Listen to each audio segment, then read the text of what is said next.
sondern so einen alten Melonenhut, so einen schwarzen. Naja, der war jedenfalls für mich, aber ansonsten waren wir komplett nackt. Nackt verkleidet. Bist du eifersüchtig? Nee.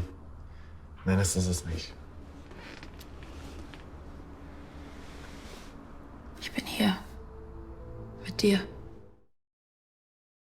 What's great about this short is that it's really good at using form to really put us in the feet of the protagonist and convey our emotional state. The use of the narrower frame really gets across those feelings of claustrophobia. The way that it's framed really creates that sense. But also, there's lots of really beautiful compositions in there, and managed to get some really nice second images out of that aspect ratio. So that's really impressive. And I do think that when you're watching the film, you end up being sort of perfectly in tune with the protagonist's desire to just escape and get the hell out of the situation. It's really good at that kind of ratcheting up of anxiety and paranoia about what's going to happen. You know something bad's going to happen. You really don't want to see it. You want to just get out.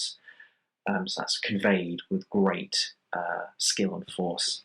Also, there's great stuff like the use of practical lighting. It's really gorgeous. It's really cleverly integrated into the frame. And it just adds this extra sheen and kind of heightens the atmosphere of the show, which is really cool.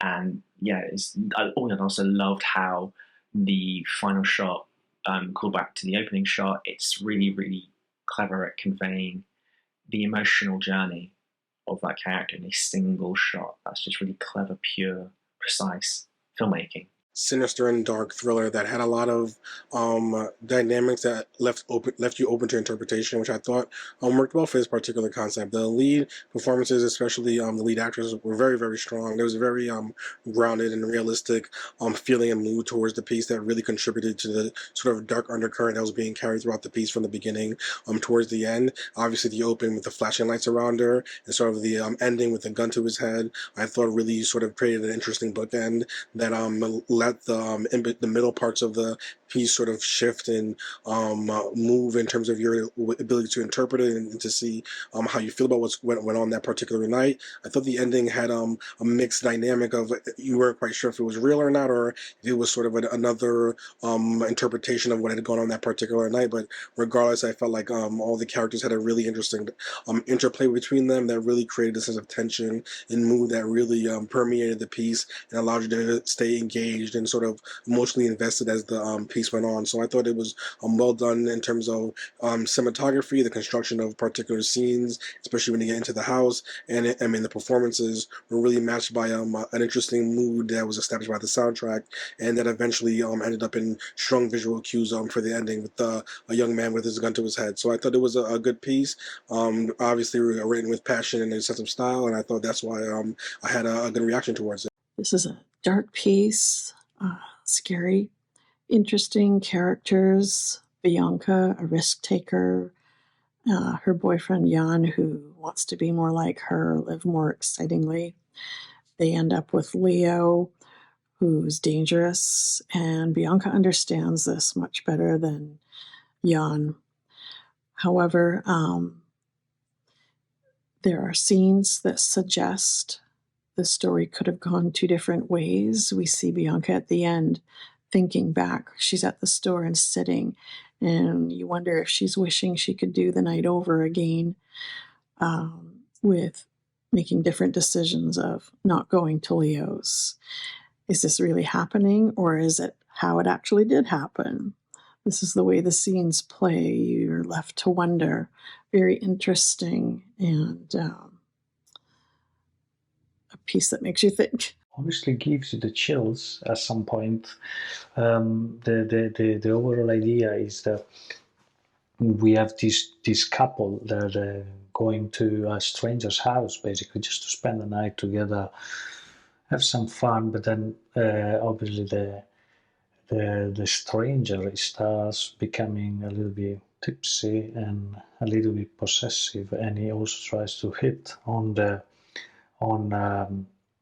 Bianca, the girl in the apartment. And what happens is we have this ending where it's very much similar. It reminds me of the Joker, where it might be that everything that happened, it was just into Leo's imagination, this Leo, the stranger.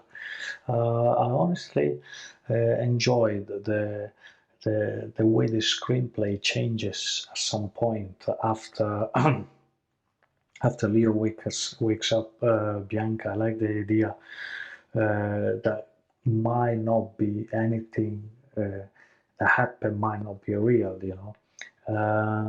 The emotion that gave me is the suspense. Actually, I felt this suspense, not from Bianca or Jan, but from Leo. When Leo actually, you know, Bianca tells to Leo that he is just basically a fake person, as fake as his pistol. That's where I felt the sadness inside Leo, but also the creepiness growing and growing. And I think the director managed to capture this moment in a very engaging way. The actor that's the antagonist had real serial killer vibes. It was creepy. The fact that the girl was on guard about going with him meant she should have listened to her intuition all along. Our intuition is usually right. This story was executed in a way that you could feel the tension building higher and higher, where you knew something was going to happen, you just didn't know when or where. The fact that they highlighted the gun he had was for self-defense and he wasn't using it correctly was a great way to put into. And the way they implemented props with the score, along with the brilliant acting, made this film well worth watching. They use the reference to the title when they are discussing about the gun, and it seems that they are also discussing about her or the host. I got a bit lost there because it can be applied to a lot of the interactions being empty or unsubstantiated.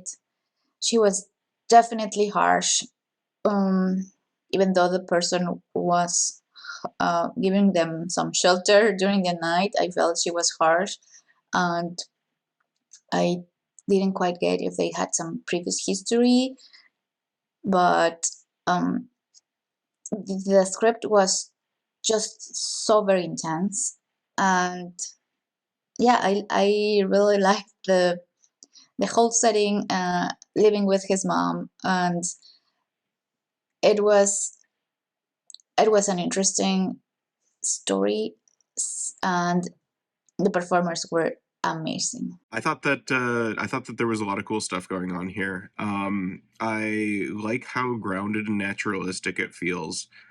And I thought that you're getting some strong performances out of the whole cast.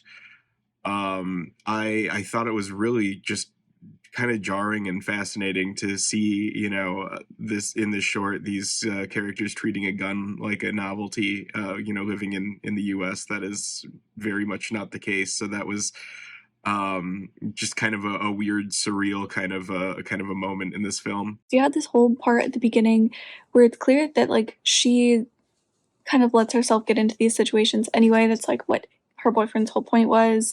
I thought it was really intense. I thought they built it really well because none of their decisions seemed like unreasonable. And when you're talking about like such heightened situations, I think that that's a really big kind of concern, is that like you can have characters, especially with such a short film, that make decisions that just don't make sense. But with how they built it and how they explained it, all of those decisions did make sense. So I thought that was really well done. I thought that it was really well done how they built up this suspense. And the music had even lent to that foreboding, suspenseful feel and stuff.